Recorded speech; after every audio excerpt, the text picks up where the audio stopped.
Welcome to the Awaken, Heal, and Thrive podcast. This episode is called The Diet Change That Radically Improved My Consciousness, Body, Emotions, and More.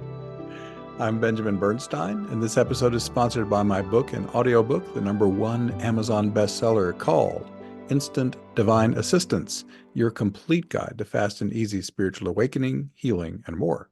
Just go to Amazon and search for Instant Divine Assistance or click the link in the show notes. I publish both audio and video versions of Awaken, Heal, and Thrive, so take your pick. The video versions are on my YouTube channel called Benjamin Bernstein Podcasts. I drop new episodes of this podcast twice a month. Be sure to subscribe to Awaken, Heal, and Thrive wherever you get it. And if you haven't already, be sure to click the link in the show notes for a free chance to win a full year of my Awakening Plus online membership. I announce a new winner every month. In fact, I announce our February 2024 winner later in this episode. Keep your ears peeled if you have entered. All right.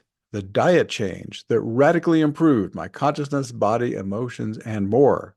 How did I get into this in the first place? Most people don't change without a catalyst, and I got one too. I have a wonderful functional medicine doctor here in Asheville, North Carolina. Her name is Dr. Susan Brott. Her practice is called Insight Integrative Medicine. And we did a round of Nutrival testing, and that's a test where we do a pretty deep blood and urine test of many factors in my body. And we got my results back and she said, "You have candida." And I had never before in my life had candida to my knowledge. He said, "Okay, this will require not just a keto diet, but the candida diet is even stricter than that."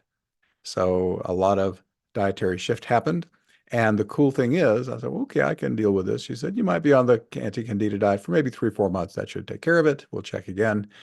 But what I didn't anticipate was the incredible changes, these amazing positive shifts that this diet would bring about very quickly. First, let me make a distinction. A keto diet, as mostly understood and mostly practiced, is you're eating a lot of beef and pork and things like that. But a ketotarian diet is a mostly vegetarian keto diet. My keto diet does not include any beef or pork at all. So not quite the caveman diet some people think of, but it does follow the proportions of a keto diet, which is roughly 70% fat, 20% protein, and 10% carbohydrates, all healthy. I just wanted to be clear what my diet was. And in the show notes, I'll be giving you the 2 books that she recommended. And I read both. They're both wonderful. One is more the straight up keto that most people do that involves beef and pork. The other is the Ketotarian diet. And you can read either or both and decide if you want to even do something like this, which path you might want to follow. I'm recording this on February 23rd of 2024, and I made my diet shift on January 24th. So I've been doing it just about exactly 1 month now. And the things that have changed have boggled my mind. I just turned 64, by the way. So I'm at the age where you can't get away with dietary stuff you can get away with when you're younger. So among the things that have changed is the complete disappearance of any anxiety or depression symptoms. Say, what? You had that? Well, I hadn't until a few weeks ago when we had my functional medicine consultation. The things I was reporting said, wow, this sounds like anxiety or depression, which, was a surprise to me. I've never had anything like that before. But she says, well, you qualify. I said, yeah, I think I agree. I'm feeling anxious. I'm feeling a little bit depressed, and I don't want to feel this way. So within a week of shifting diet, the anxiety disappeared, the depression disappeared. I've been in a great mental state ever since. I'm not saying my mental state has been perfect, but those anxiety and depression symptoms have gone. They're just not there anymore. So I was stunned that a simple dietary shift would be sufficient to clear those kinds of psychological symptoms. So that was a one big green check mark. All right, this is working for me, at least in this way. But it didn't stop there. Sharper memory. In recent years, I've been experiencing a bit of brain fog. I have made significant dietary and lifestyle shifts to compensate for that and have been mostly successful. But I was amazed again, within about a week, my brain cleared and I was thinking more clearly, more creatively, more quickly. So the effect on my brain functioning was obvious and clear when shifting to this ketotarian / anti-candida diet. Before I made the dietary shift, I was in a bit of a slog. I wasn't feeling the kind of vitality and enthusiasm I've always had for my life and work in general, but that's back. In fact, in my Awakening Plus events, especially, I have a lot of people who attend very regularly, and they've remarked in recent weeks without me even prompting them, you're on fire now. What happened? You have a lot more sparkle, more vitality. You feel more present and fun. What have you done? Well, I'm telling you here what I've done. Another big shift that I'm really pleased about is that another symptom that had been arising for me is with my beloved partner Spirit Song, I was more easily triggered almost daily. Something would happen and I would be a little irritated, a little bit angry. And I didn't want to be any of these things. They were literally beyond my control. I was doing my best to stay calm and centered, but I was just getting more and more volatile. And that also stopped with the dietary shift. Within a week of shifting diet, all of a sudden I'm calm. I'm serene. The exact same catalyst that would have got me angry or irritated. Now I'm calm and serene and pretty much unflappable. And that has continued to the present time. I can remember one time since I made this shift where that part was wanting to arise and I saw it and I said, no, I'm not going to go there. And I just let it fade back down. So an extraordinary shift in being a little more volatile, a little more irritable, a little more angry, to being a lot more calm and serene and flowing. In fact, after this consultation with my functional medicine doctor, she prescribed me 5-HTP and St. John's wort to bring my emotions better under control. After I reported back to her what was happening, she said, no, I don't think you need those things. As long as you're in this naturally serene mental state and you're not getting triggered anymore, then you don't need the supplements. One kind of random thing, I had been a lot more sensitive to bright light in recent months, to the point where any seriously bright light was really actually painful. Again, within a week of changing diet, bright light doesn't bother me anymore. In terms of sleep, which is so important, I am sleeping better and longer, rarely getting less than 7 hours per night. Before this, every other night, I'd be up in the middle of the night. I'd work a couple hours, then come back to bed. Now, I'm sometimes sleeping all the way through the night without even getting up to pee. If I do get up to pee, it's quick and I'm back to sleep. And my sleep is definitely deeper and more consistent since making the dietary shift. Another thing that's changed, it's just amazing here. I had been feeling like an old man. I was achy. I was sore. If I sat down or got back out, I'd go, oh, I'd moan and groan, and I was sounding like an old man. That soreness and achiness now, after a month, is like 90% gone. I'm feeling much more flexible, much more spry. I move much more easily.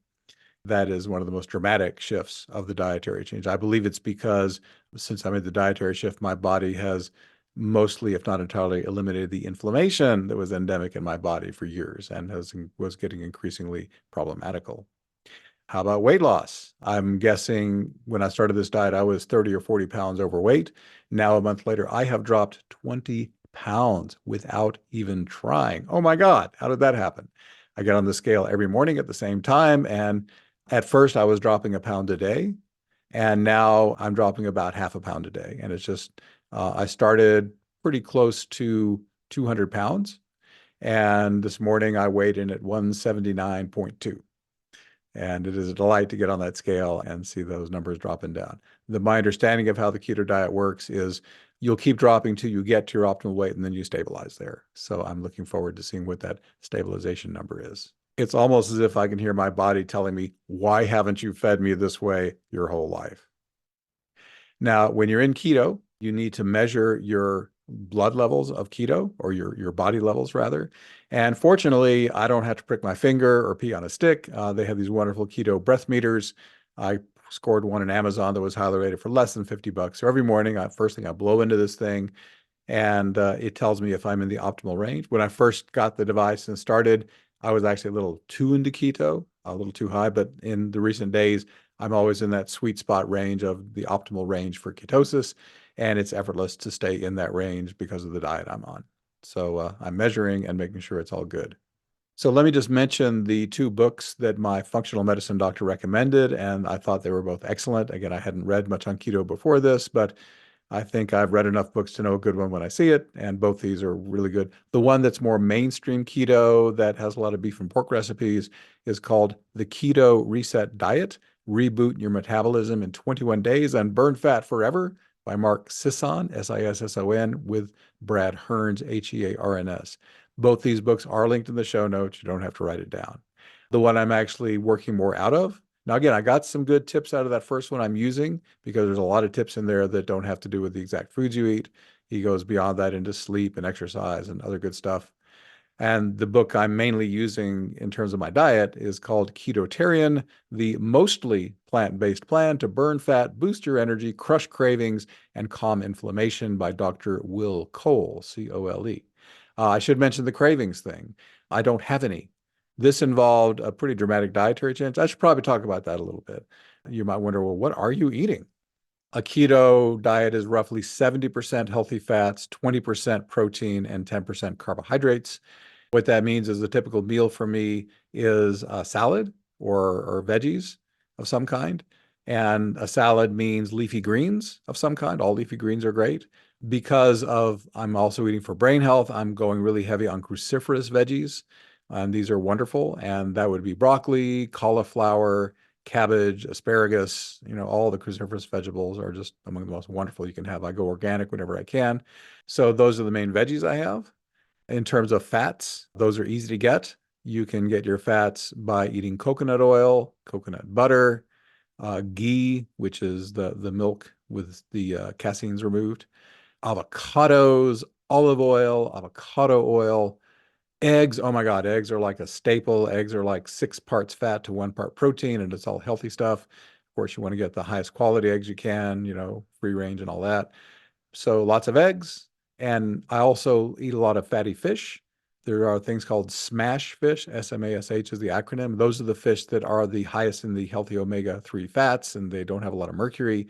And that would be salmon, mackerel, anchovies, sardines, and herring. Herring is also called kippers. Also, nuts are great. The best of them all is walnuts. And I also learned that I'm now soaking my walnuts overnight, and then I am drying them in the oven so they're a little bit crispy, and they're so much softer and they're way easier to digest, and you get a lot more benefit from the nuts. Nuts are a high protein, high fat food, and they're a great mix of that. I do eat some turkey and chicken. That's a good thing to mix in there too, as long as it's, again, organic, healthy, good stuff. But a typical meal would be a salad with the leafy greens and the cruciferous veggies, the special dressing I make with olive oil and some coconut aminos and some apple cider vinegar. And I mix in some herbs and garlic into that as well. Put a little of that on my salad. Usually some eggs in there or some fatty fish. And that's usually what I eat. In fact, what I often do is I'll just make a big bowl of that kind of salad in the morning, and I make enough that I can eat breakfast and lunch and dinner off that single meal, and I'm happy. If I want a snack, I make fat bombs where you melt down some coconut oil, some coconut butter, mix in a little cocoa powder, little seasoning of some kind if you like. I put a little organic almond butter in there for flavor, and I just pop one of those, and that gives me a nice little hit of fat that holds me. Hunger between meals is minimal, certainly far less than I was experiencing when I was eating a lot more carbs. Oh, intermittent fasting is also a critical part of this process. There's a process that's really helpful for you called autophagy, A-U-T-O-P-H-A-G-Y. It literally means eating yourself. And when you're fasting, what the body does is it starts to eat the heavy, you might even say toxic stuff that it's created, and it starts consuming that, especially in your brain. That's the stuff that eventually builds up and creates all the neural tangles that can lead to dementia or Alzheimer's. Autophagy is when you've intermittently fasted long enough, at least 12 hours, ideally 14 or 16 hours, where the body eats all that stuff up so it doesn't clutter up your brain and the rest of your body. So intermittent fasting is crucial for the autophagy process. And as part of this diet, you want to be intermittent fasting for at least 14 hours. 16 is even better. I can do that sometimes. So that means you've got anywhere from an 8 to 10 hour eating window. The great thing is when you're doing this very nutrient dense diet with all this high fat, you don't get that hungry. You can have not eaten for 14 or 16 hours since the night before, and you're fine. And you can comfortably wait until you've given your body enough time to do its autophagy and clean itself up. So intermittent fasting is a very integral part of this process too. Now, there are some things you don't eat, even just on the keto, no grains of any kind. And for many people, that's like a shocker. Oh my God, I can't have bread. I can't have chips. I can't have pasta. No, those things are not actually good for your body. What I've learned is that the body learned for its first 2.5 million years on Earth that it liked to eat in this way. 70-20-10 was roughly the ratios that our more primitive ancestors did. Once we got into agriculture and started growing grains, things started going downhill with our bodies comparative to the health of the hunter-gatherers. Now, again, we have to factor in sanitation and modern innovations that compensated, but All I know is when I started eating more like our primitive ancestors ate, I just feel so much better. Now, let me be clear here. I'm not up on a soapbox telling you what to do. All I'm saying is this is what I have done. These are the results I have experienced. They're working a miracle for me. Then again, I'm only a month in, and I don't know what it's going to look like a little ways down the road. I have talked to other people. I have one friend who's been doing keto for 13 years and he still swears by it. So I know at least one person who's been doing it long term and is super happy with it. I've talked to others who did keto for a while and they say, wow, when I was doing it, I felt great. And then for one reason or other, they slipped out into other ways of eating. So again, everybody is different. For some people, keto might be the worst thing they could do. Their body might need something different. All I'm saying is for my body, I'm stoked, I'm excited, and I hope you can feel just my energy as I do this podcast, the kind of vitality I'm enjoying right now. So I've given you resources if you feel called to learn about this or try it. My initial results have been amazing. I almost wanted to do this podcast 2 weeks ago, but I said, let me give myself at least a month and make sure it's really sticking. And everyone I know, when they see the shift, they're just delighted. And oh my God, you look so much better. Your energy is so much brighter. And so I'm getting universally positive feedback from those who know me and are watching the shift from having seen me previously. So that's what I wanted to share. And as far as a guiding principle, what this has really brought home to me in a way I had not understood before is the power of diet on consciousness. I had, I guess, maybe on an unconscious level, thought, well, if I'm really meditating well, or I'm calling on my divine ally strongly enough, I can overcome anything physical. And maybe that's so for some people, but not for me. I do all kinds of work with my invocations and with ayahuasca and with internal family systems therapy, but none of that was making a consistent dent in those challenges I was experiencing with the muddy brain and the challenging emotions and the kind of foggy feeling I was having, lack of enthusiasm. It was the dietary shift that shifted that, again, effortlessly and without me actually expecting it to. So I was delighted, and I now am even more convinced that diet is so critical to consciousness and to high healthy functioning in a human body. You'll have to discover for yourself what kind of dietary approach works best for you. And I'm not saying this is what's going to work best for you, but if it intrigues you, certainly check it out. And if there's something else that works better, do that instead by all means. Also, here's a 5-star Amazon review of my #1 best-selling book. The review is called "Seems Too Good to Be True, but It Works." Margaret wrote, quote, "From the first time I did Benjamin's invocations, my mind chatter stopped, energy came down through the top of my head, and I felt a deep peace and calm. I've been on my spiritual path for many years now and was amazed how quickly these invocations worked. I have noticed a shift in my daily life of feeling much more ease and flow throughout the day. In addition, I've noticed a softening of my hip pain since using the healing invocation. The book is easy to read and has very clear instructions. Benjamin's website has an abundance of information to help those who want more support. I would highly recommend giving these invocations a try." End quote. As I mentioned earlier, my book's 15-word title is Instant Divine Assistance, Your Complete Guide to Fast and Easy Spiritual Awakening, Healing, and More. If you like to listen, my audiobook is free if you're not yet an Audible member. Instant Divine Assistance is also available as an ebook, paperback, and hardcover. Click a link in the show notes to check it out on Audible or Amazon, or read it in Kindle Unlimited. Also, would you like to speed up your healing and awakening as part of an uplifting community with hundreds of dedicated awakeners? Then check out Awakening Plus, the online membership that can put your personal transformation into high gear. You can choose from about a dozen Zoom calls every month, as well as an ever-expanding archive of more than 600 events that can profoundly change your life. You'll also benefit from 3 major courses and much more to help you awaken, heal, and thrive. To find out more, click the link in the show notes or visit awakeningplus.com. That's awakeningplus.com. I mentioned earlier that I'm going to announce the winner of a free 1-year membership to Awakening Plus. Let's do that right now. The winner is Kelly. That's Kelli. And this person has an email that starts with KELLO. So if that's you, pop me an email, benjamin@astroshaman.com, and we'll get you set up with your free year of Awakening Plus. Congratulations, Kelly. And to everybody, thank you so much for being here. Once again, I'm Benjamin Bernstein, and we are wrapping up. Please leave me a 5-star rating, review, or comment wherever you're getting this episode so that others can also awaken, heal, and thrive. And be sure to click the link in the show notes for a chance to win a full year of my Awakening Plus online membership. Thanks again for spending this time with me. I wish you infinite blessings.